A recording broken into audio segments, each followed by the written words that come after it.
Hello everyone, welcome to DC teachers academy Facebook page.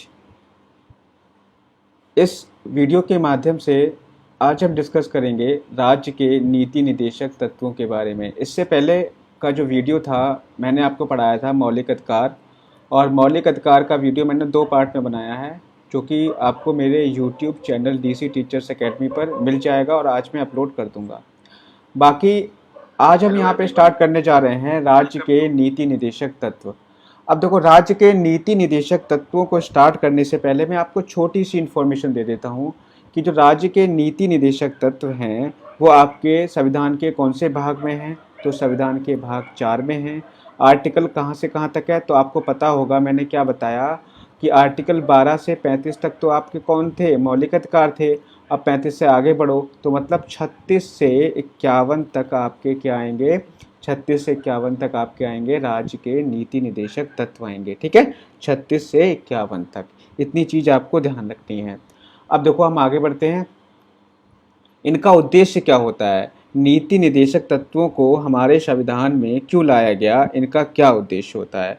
तो इनका एक उद्देश्य होता है लोक कल्याणकारी राज्यों की स्थापना करना, लोक कल्याणकारी राज्यों की स्थापना करना। ठीक है, ये इसका मुख्य उद्देश्य होता है। ठीक है, आगे हम बात करें, देखो बेसिकली जो हमारे ये जो अधिकार थे ये आपको पता होगा, संविधान सभा के सलाहकार कौन थे, संविधान सभा के सलाहकार थे बी एन राव संविधान सभा के सलाहकार थे। ये मैं आपको पढ़ा चुका हूँ, मैंने जब स्टार्टिंग में संविधान को पढ़ाया था, जब पहला लेक्चर था उसमें पढ़ाया था मैंने। तो बी.एन. राव द्वारा सलाह दी गई थी कि जो अधिकारों को आप 2 भागों में बांटो। एक ऐसे वे अधिकार जो न्यायालय द्वारा प्रवर्तित किए जा सकते हैं, मतलब न्यायालय में जिनको चैलेंज किया जा सकता है, तो वो आपके हो गए मौलिक अधिकार। मतलब मौलिक अधिकारों का अगर आपका हनन हो रहा है तो आप न्यायालय जा सकते हो। दूसरा क्या है, दूसरे आपके होते हैं राज्य के नीति निदेशक तत्व। ये वे अधिकार होते हैं जिनको न्यायालय द्वारा चैलेंज नहीं किया जा सकता। मतलब ये हमारी ड्यूटी बनती है, एक तरीके से हमारा जो प्रिंसिपल्स हैं ये इनको हम न्यायालय में चैलेंज मतलब चैलेंज नहीं कर सकते, मतलब चुनौती नहीं दे सकते। जैसे कि हम मौलिक अधिकारों का अगर हमारा हनन हो रहा है तो हम जाकर के सुप्रीम कोर्ट में जा सकते हैं, लेकिन इनके लिए हम सुप्रीम कोर्ट में नहीं जा सकते। ठीक है, अब देखो, अब हम आते हैं क्वेश्चन पे। क्वेश्चन नंबर 1 क्या है, भारतीय संविधान में राज्य के नीति निदेशक तत्व कहाँ से ग्रहण किए गए हैं। तो मैंने आपको पढ़ाया था ये आयरलैंड के संविधान से लिए गए हैं। कहाँ से लिए गए हैं, आयरलैंड के संविधान से ग्रहण किए गए हैं। तो यहाँ पे ऑप्शन नंबर बी करेक्ट होगा। आगे देखिए, राज्य के नीति निदेशक तत्वों का उल्लेख भारतीय संविधान के किस भाग में है। तो मैंने आपको बताया अभी भाग 4 में है। ठीक है, देव कुमार चंदन जी, रीना जी, कुमारी Sarita ji, Meenu Sharma ji, Pari ji, good evening to all of you. चलिए अब हम स्टार्ट करते हैं। राज्य के नीति निदेशक तत्व कहाँ से लिए गए हैं, तो आपके आयरलैंड के संविधान से लिए गए हैं। किस भाग में है, भाग 4 में है, ये मैं आपको बता चुका हूं ऑलरेडी। ठीक है, भारतीय संविधान के किस अनुच्छेद में राज्य के नीति निदेशक तत्वों का वर्णन है। तो ये भी मैं आपको बता चुका हूँ, 36 से 51 का जो अनुच्छेद है उसमें राज्य के नीति निदेशक तत्वों का वर्णन किया गया है। सभी लोग साथ में लाइक जरूर कर दिया करिए, लाइक आप लोग बहुत कम करते हो।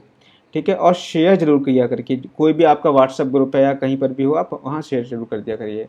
आगे देखिए, संविधान का वह कौन सा भाग है जो संविधान के निर्माताओं के मस्तिष्क और उद्देश्यों को प्रतिबिंबित करता है। तो यहाँ पर ये कौन सा भाग होगा, तो राज्य के नीति निदेशक तत्व जो हैं आपके, वो क्या करते हैं, संविधान निर्माताओं के मस्तिष्क और उद्देश्यों को प्रतिबिंबित करते हैं। क्यों, क्योंकि मैंने अभी आपको क्या बताया, इसका क्या उद्देश्य है राज्य के नीति निदेशक तत्व का, लोक कल्याणकारी राज्य की स्थापना करना। राज्य के नीति निदेशक तत्वों में निम्नलिखित में से किन किन प्रकार के सिद्धांत अंतर्निहित हैं, कौन से सिद्धांत अंतर्निहित हैं। तो देखो, राज्य के नीति निदेशक तत्व संविधान की प्रस्तावना में जितने भी आपके सिद्धांत हैं, तो आपने देखा होगा संविधान की प्रस्तावना में आपका सामाजिक सिद्धांत भी आता होगा, आर्थिक सिद्धांत भी आता होगा, और आपका राजनैतिक सिद्धांत भी आता है संविधान की प्रस्तावना में। ठीक है, तो यहाँ पर हम बात करें तो ऑप्शन नंबर क्या सही हो जाएगा, ऑप्शन नंबर डी, सभी सिद्धांतों के बारे में बात की गई है। प्रशासनिक का मतलब होगा राजनीतिक, ये चीज़ आपको ध्यान रखना है। आगे देखिए, भारतीय संविधान में राज्य के नीति निदेशक सिद्धांतों को शामिल करने के पीछे क्या उद्देश्य था। तो ये मैं आपको बता चुका हूँ, कल्याणकारी राज्य की स्थापना करना, कल्याणकारी राज्य की स्थापना करना इसका उद्देश्य था। देखते हैं आंसर आपके, हंसा जी बिल्कुल सही, 3rd का सी, एंड कुमारी सरिता जी, मीनू जी, रीना जी, सभी लोग सही आंसर दे रहे हैं। चलिए आगे बढ़ते हैं। संविधान में राज्य के नीति निदेशक तत्वों को शामिल करने के पीछे क्या उद्देश्य है? तो राज्य के नीति निदेशक तत्व क्यों शामिल किए गए थे? सामाजिक, आर्थिक, लोकतंत्र की स्थापना करना।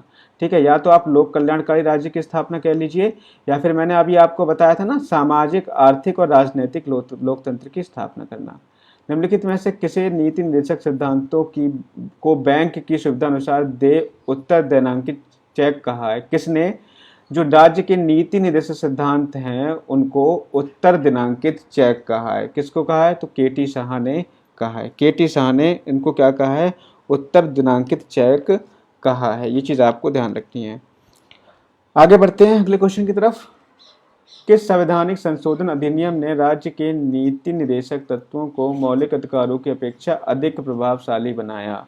तो देखो यहाँ पर बात करें ये कौन सा संविधान संशोधन है, तो यह है आपका 42वां संविधान संशोधन। ठीक है, 42वां संविधान संशोधन ने राज्य के नीति निर्देशक तत्वों को मौलिक अधिकार की अपेक्षा अधिक प्रभावशाली बनाया। कैसे बनाया? देखो मैं आपको बता रहा हूँ। जो आपका 42वां संविधान संशोधन हुआ था, ये कब हुआ था? ध्यान रखना, 1976 में हुआ था। 42वां संविधान संशोधन जो हुआ था वो 1976 में किया गया था, ये चीज ध्यान रखना।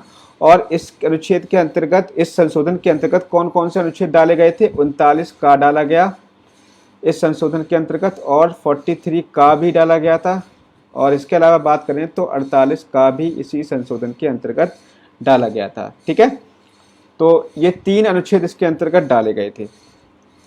तो इसीलिए जो है, अब देखो 39 का है क्या, 39 क्या का जो क्या कहता है, आर्टिकल जो 39 का इसमें ऐड किया गया वो ये कहता है कि समान अवसर के आधार पर समान न्याय देना।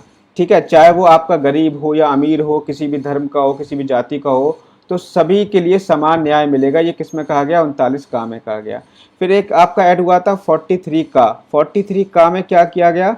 43 का में आपका उद्योगों के प्रबंध में मजदूरों की भागीदारी के लिए उपयुक्त विधान बनाना। मतलब यह है, इसमें यह कहा गया कि जो भी वर्कर किसी भी कंपनी में कोई कार्य कर रहा है, तो कंपनी का कोई भी कार्य है तो उसमें मजदूर जो है, मजदूरों की भी राय लेनी चाहिए। ठीक है, ये आपका 43 का बताता है। इसके अलावा 48 का को भी ऐड किया गया था। 48 का क्या बताता है? पर्यावरण के संरक्षण के बारे में बात करता है 48 का। ये चीज आपको ध्यान रखनी है, इंपॉर्टेंट आर्टिकल है। ठीक है, ये ध्यान रखना है। तो ये सब किसमें है? राज्य के नीति निर्देशक तत्वों में है, जो कि मौलिक अधिकारों की अपेक्षा इसको अधिक प्रभावशाली बनाते हैं। आगे बढ़ते हैं। भारतीय संविधान का कौन सा अंग समाजवादी व्यवस्था स्थापित करने की प्रेरणा देता है? तो यहाँ पे कौन सा अंग होगा? नीति निर्देशक तत्व। ठीक है, नीति निर्देशक तत्व क्या करता है? समाजवादी व्यवस्था स्थापित करने की प्रेरणा देता है। तो ऑप्शन नंबर सी यहाँ पे सही होगा। बाकी देखिए अगला क्वेश्चन क्या है। अगला क्वेश्चन है, संविधान में कल्याणकारी राज्य का आदेश दिया जाता है, तो किस में दिया जाता है? मैं आपको बता ही चुका हूँ, नीति निर्देशक तत्वों में दिया जाता है। ठीक है, बाकी आगे बढ़ते हैं।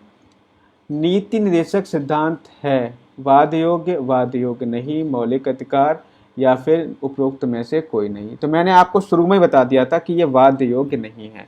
शुरू में जब मैंने आपको सबसे पहले पढ़ाया था, स्टार्ट किया था चैप्टर, तो तभी बता दिया था कि इनको कोर्ट में चुनौती नहीं दी जा सकती। ठीक है, सभी लोग एक बार क्या करेंगे, जितने भी लोग इसको देख रहे हैं एक बार लाइक कर लें। जिन्होंने पेज को फॉलो नहीं किया है तो वो फॉलो जरूर कर लें, जिससे कि जब भी लाइव आऊँगा तो आपको अपडेट मिल जाएगी। इसके अलावा डीसी टीचर्स अकेडमी मेरा यूट्यूब चैनल है, ये सारे वीडियो वहाँ पर आपको मिल जाएंगे, सारे वीडियो इकट्ठे मिल जाएंगे। ठीक है, कभी भी आपको देखना हो तो वहाँ जाकर के देख सकते हो सारे वीडियोस।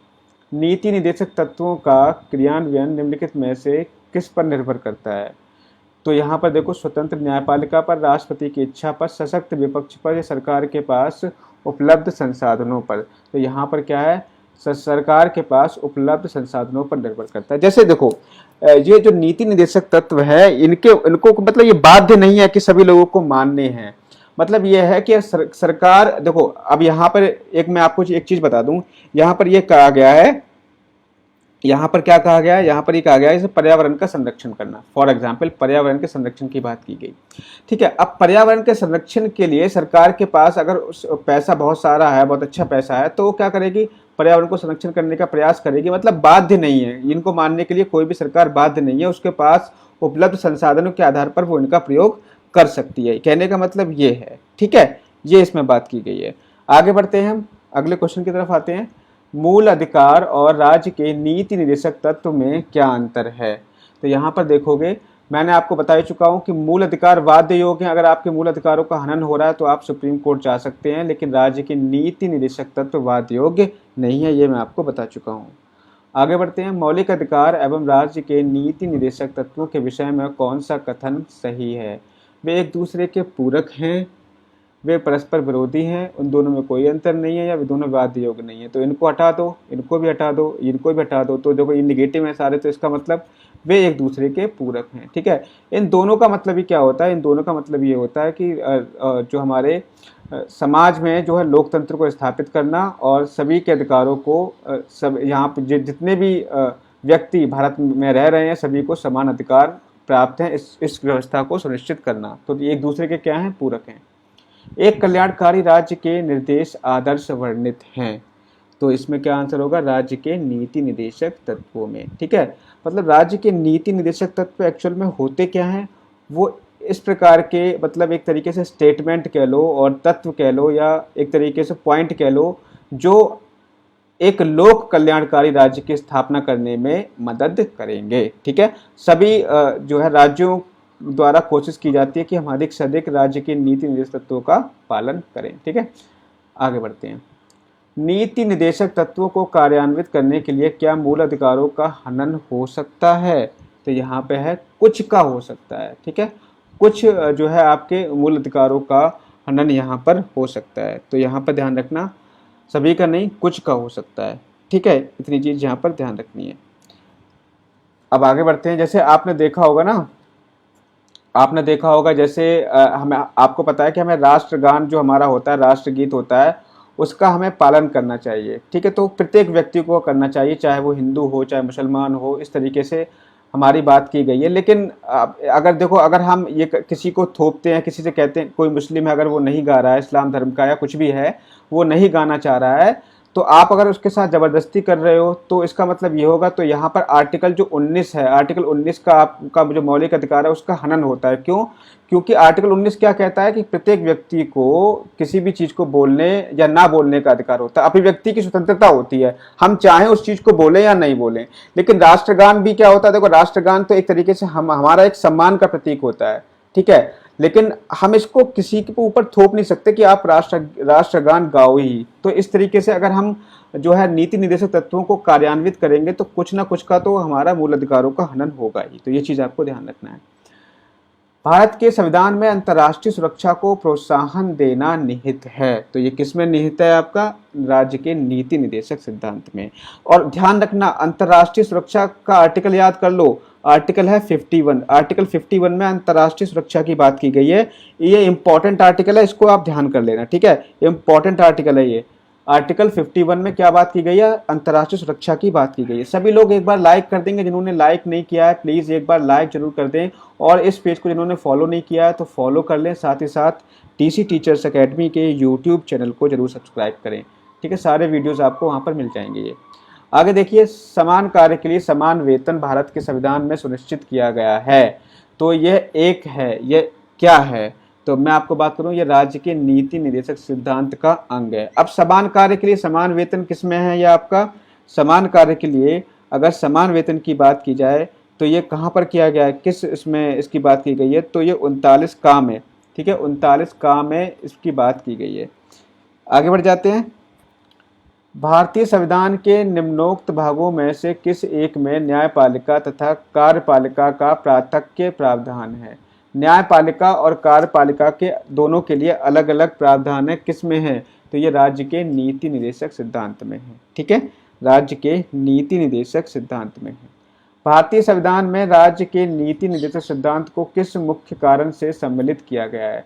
तो ऑब्वियस सी बात है, मैं आपको बता ही चुका हूँ, कल्याणकारी राज्य की स्थापना के लिए। ये आपको दिख जाए तो यही आपका आंसर सही होगा, लगा देना इसको आंख बंद करके। ठीक है, मूल संविधान में कौन से भाग में राज्य लोक कल्याण की स्थापना की संकल्पना सम्मिलित की गई है?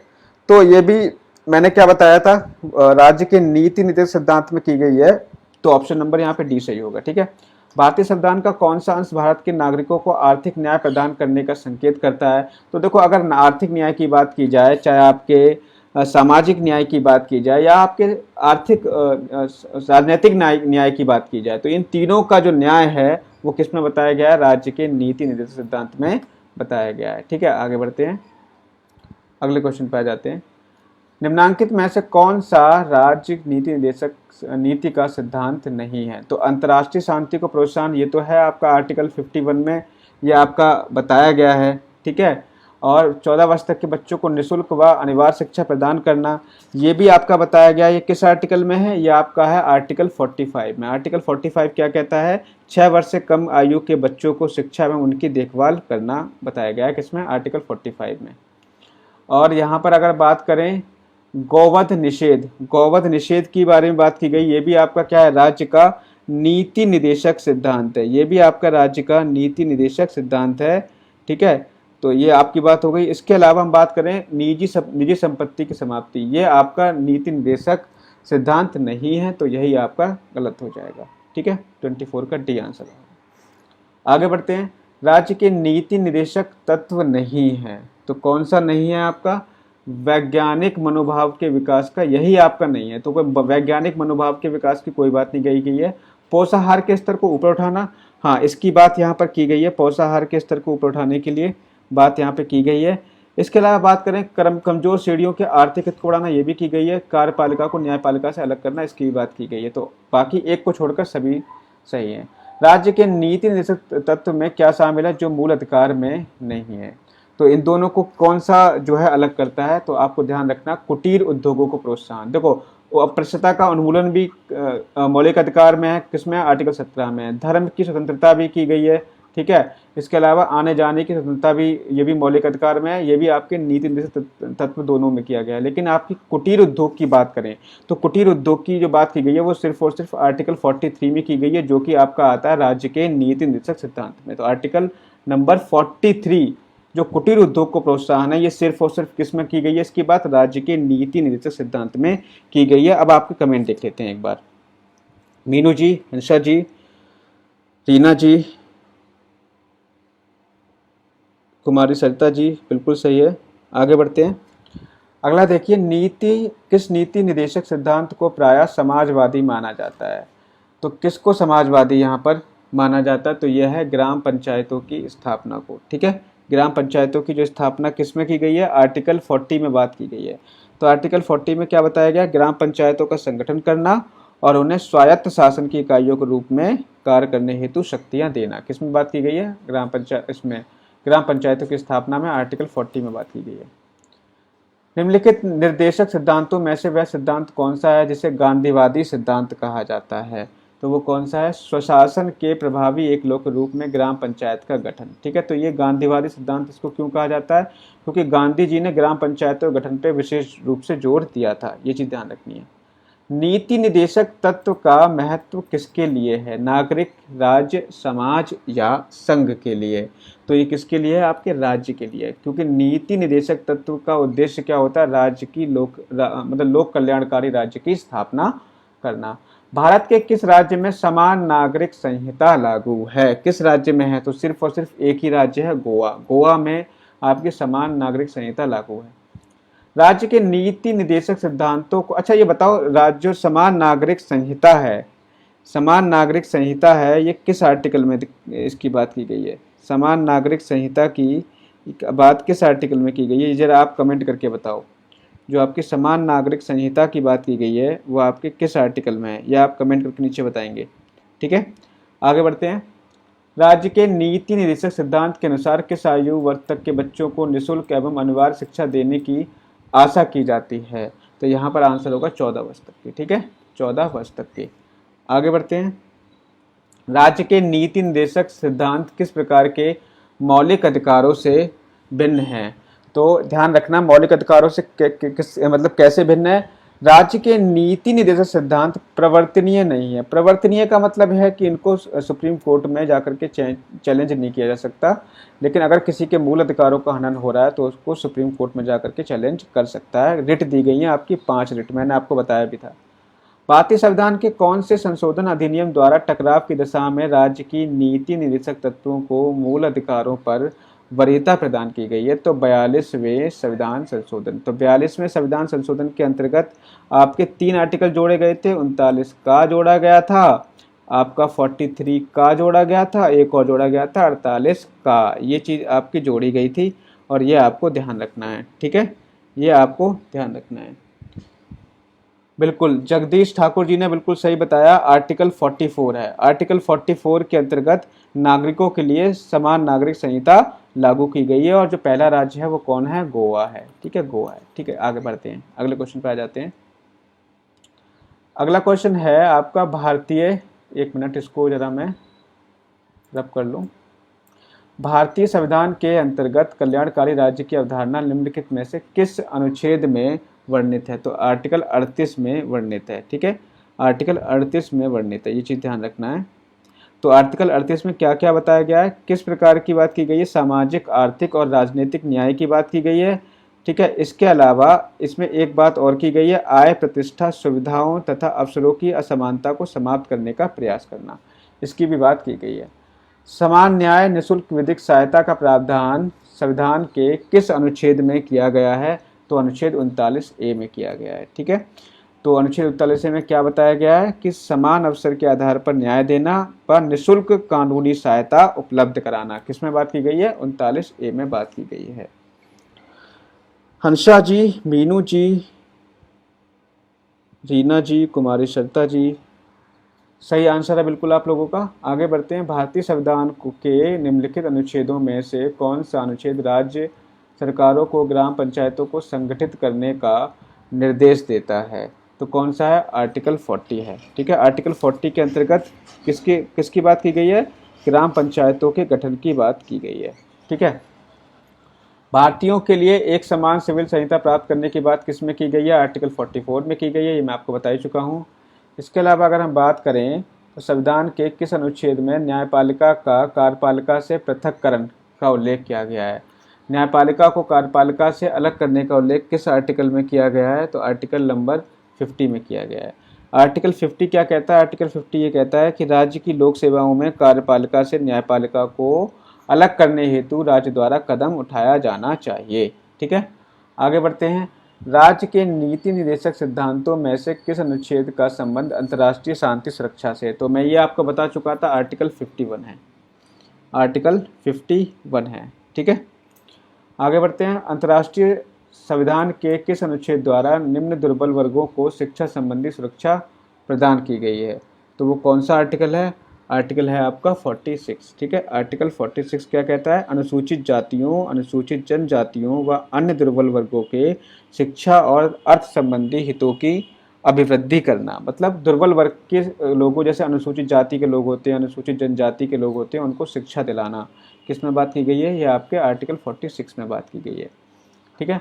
काम करने के अधिकार को राज्य के नीति निर्देशक तत्वों में निम्नलिखित में से किस अनुच्छेद में रखा गया है? तो आर्टिकल 41 में रखा गया है, ठीक है। आर्टिकल 41 क्या कहता है कि कुछ दशाओं में, विशेषतः बुढ़ापे में, बेरोजगारी, बीमारी, अशक्तता आदि की दशा में काम, शिक्षा और लोक सहायता पाने का अधिकार सुनिश्चित करना, ठीक है। ये कौन करेगा? राज्य करेगा, ठीक है, राज्य करेगा।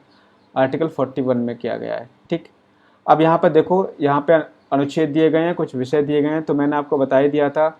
जो आपका अनुच्छेद 40 होता है वो ग्राम पंचायतों के गठन से संबंधित होता है, तो एक का तो पहले ही हो गया। अनुच्छेद 41 है, ये आपके काम करने का अधिकार से संबंधित है, ये भी बिल्कुल सही है। अनुच्छेद 44 है समान नागरिक संहिता। अनुच्छेद 48 है कृषि एवं पशुपालन का गठन। तो ऑप्शन नंबर यहाँ पे ए सही होगा, ठीक है। निम्नलिखित में से कौन सा राज्य के नीति निर्देशक तत्वों में शामिल है? मानव के दुर्व्यापार और बलात् श्रम का प्रतिशोध, ठीक है, प्रतिषेध। और इसके अलावा बात करें मादक पेय और स्वास्थ्य के लिए हानिकारक औषधियों के औषधीय प्रयोजनों के भिन्न उपयोग का प्रतिषेध। तो देखो, मैं आपको इसमें एक चीज़ बता दूं कि आपका जो है मानव के दुर्व्यापार और बलात् श्रम का प्रतिषेध ये आपके मौलिक अधिकार में है, नीति निर्देशक तत्व में नहीं है। लेकिन ऑप्शन नंबर 2 ये आपके है नीति निर्देशक तत्वों में शामिल है। मादक पेयों और स्वास्थ्य के लिए हानिकारक औषधियों के औषधीय प्रयोजनों से भिन्न उपयोग का प्रतिषेध करना, ये आपका है। तो केवल 2 यहाँ पे सही होगा। ठीक है, पहला वाला जो है ये आपका मौलिक अधिकार है, पहले वाला तो मौलिक अधिकार है, दूसरा आपका राज्य का नीति निर्देशक तत्व है। ठीक है, इतनी बात आपको ध्यान रखनी है। आगे बढ़ें, आगे बढ़ जाते हैं। निम्न इनमें से कौन राज्य के नीति निर्देशक सिद्धांतों में सम्मिलित नहीं है? कौन इसमें से सम्मिलित नहीं है? तो सूचना का अधिकार सम्मिलित नहीं है, बाकी मद्य निषेध है, आपका काम का अधिकार भी है। ठीक है, ये किसमें है काम का अधिकार? आर्टिकल आपके 41 में है। समान कार्य हेतु समान वेतन देना, तो ये आपका किसमें है? ये आपका आ जाएगा 39A में। ठीक है, इसके अलावा और अगले क्वेश्चन की तरफ आते हैं। ये तो आपका है ही नहीं, तो ऑप्शन नंबर डी यहाँ पे सही है। निम्नलिखित में से कौन सा एक संविधान के 42वें संविधान संशोधन द्वारा नीति निर्देशक तत्वों में नहीं जोड़ा गया? तो मैंने आपको बताया है कि 42वें संविधान संशोधन द्वारा आपके 3 आर्टिकल थे जो जोड़े गए थे। कौन कौन से थे? 39 का था, ठीक है, इसके अलावा 43 का था, इसके अलावा 48 का। तो ये 3 आर्टिकल जोड़े गए थे, इनमें से एक नहीं जोड़ा गया होगा, तो वो कौन सा है आपका? तो वो है सभी नागरिकों के लिए समान नागरिक संहिता, ये आपके आर्टिकल 44 में है। ये आपके 39 का, 43 का और 48 का जोड़े गए थे, ये आपको ध्यान रखना है, इंपॉर्टेंट आर्टिकल है। जगदीश ठाकुर जी, रीना जी, मीनू शर्मा जी, कुमारी सरिता जी, बिल्कुल सही। आगे बढ़ते हैं। भारत के कल्याणकारी राज्य होने का विचार पाया जाता है, तो ये किस में पाया जाता है? तो ऑब्वियस सी बात है, किस में पाया जाएगा? नीति निर्देशक तत्वों में आपका पाया जाएगा। किसमें? नीति निर्देशक तत्वों में। इसके अलावा हाँ, कल्याणकारी राज्य की स्थापना संविधान की प्रस्तावना में की गई है, लेकिन हमारे पास ऑप्शन डी है ना, तो आप ऑप्शन डी लगाओ, दोनों ऑप्शन लगाओगे, ए और सी दोनों सही हैं। ठीक है, आगे बढ़ते हैं। भारतीय संविधान में प्रतिष्ठित राज्य की नीति निर्देशक तत्वों के अंतर्गत निम्नलिखित प्रावधानों पर विचार कीजिए। भारतीय नागरिकों के लिए समान नागरिक संहिता सुरक्षित करना, ये तो आपका सही है स्टेटमेंट, ये आपका स्टेटमेंट सही है। और यहाँ पे बात करें ग्राम पंचायतों को संगठित करना, ग्राम पंचायतों को संगठित करना, ये भी आपका सही है। और यहाँ पर हम बात करें ग्रामीण क्षेत्रों में कुटीर उद्योग को प्रोत्साहन करना, ये भी आपका सही है। और हम बात करें सभी कर्मकारों के लिए यथोचित अवकाश और सांस्कृतिक अवसर सुरक्षित करना, तो यहाँ पर आपका, तो देखो यहाँ पर आपका ये भी सही है, तो ऑप्शन नंबर डी सही हो जाएगा। 1, 2, 3, 4 सभी सही हो जाएंगे। आगे बढ़ते हैं। अच्छा, ये यहाँ पर ये कह रहा है कि निम्नलिखित में से कौन से गांधीवादी सिद्धांत हैं जो राज्य के, अच्छा गांधीवादी सिद्धांत की बात की जा रही है, सॉरी यहाँ पे एक चीज ध्यान रखना, वैसे तो ये सभी सही हैं, वैसे तो सभी सही है, लेकिन गांधीवादी सिद्धांत की बात की जा रही है। तो गांधीवादी सिद्धांत जो था, एक तो गांधी जी ने ग्राम पंचायतों के गठन पर बहुत जोर दिया था, उसके अलावा जो गांधी जी ने कुटीर उद्योगों पे बहुत जोर दिया था। तो ये केवल 2 और 3 सही है, ये चीज ध्यान रखना, क्वेश्चन को हमें सही से पढ़ना है, तो केवल सिर्फ और सिर्फ यहाँ पे क्या सही होगा? 2 और 3 सही होगा। ठीक है, 2 और 3 सही होगा, क्योंकि गांधीवादी सिद्धांत की बात की जा रही है। राज्य के नीति निर्देशक तत्व सहज अध्ययन के लिए निम्नलिखित में से कौन से भागों में विभाजित किए गए हैं? तो यहाँ पर देखो, समाजवादी में विभाजित किए गए हैं, उदार बौद्धिकवादी में भी किए गए हैं और गांधीवादी में किए गए हैं, तो यहाँ पे ऑप्शन नंबर डी सही हो जाएगा। ठीक है, ऑप्शन नंबर डी सही होगा। अगला देखते हैं, निम्नलिखित में से कौन सा एक भारत के संविधान में यथा प्रतिष्ठित राज्य की नीति निर्देशक तत्व का भाग नहीं है? कौन सा नहीं है? तो यहाँ पर है आपका, देखो, स्वीय विधि पर्सनल लॉ का संरक्षण। मतलब देखो, यहाँ पर बात करें राज्य के नीति निर्देशक तत्व में किस किस की बात नहीं की गई है? समान न्याय की बात की गई है, बिल्कुल सही है, समान न्याय और निःशुल्क विधिक सहायता की बात की गई, किसमें? 39 का में बात की गई है, ये बात सही है बिल्कुल भी। राष्ट्रीय महत्व के स्मारकों स्थानों का संरक्षण की बात की गई है, ये भी आपका बिल्कुल सही है, किसमें की गई है? आपके राज्य के नीति निर्देशक तत्वों में की गई है। लेकिन जो पर्सनल लॉ का संरक्षण है, इसके बारे में कोई भी बात यहाँ पर नहीं की गई है। बाकी न्यायपालिका को कार्यपालिका से अलग रखना, इसकी बात की गई है आर्टिकल 50 में। ठीक है, तो ऑप्शन नंबर यहाँ पे सी सही होगा, इसकी बात नहीं की गई है। अब आपको करना क्या है, देखो, इसके बाद आपकी जो क्लास चलेगी, इसके बाद जो आपकी क्लास चलेगी